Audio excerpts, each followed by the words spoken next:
Hey guys, so I've actually had quite a number of people reach out to me in regards to a book that one of my year 3 students made a few days ago. She did it on the weekend, which is amazing to see as a teacher that they're doing something like this in their free time. I thought I'd go ahead and show you the materials that you guys would need to do something like this in your own classroom, and then I'll just show you how to actually do the front cover.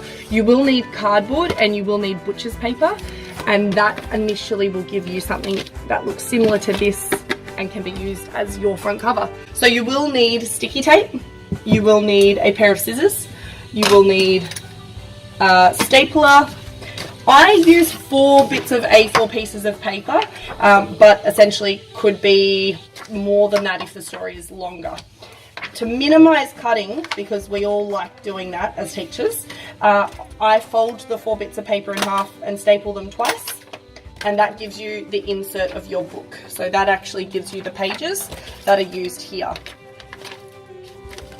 Perfect. I'll go ahead and show you how to do the front cover.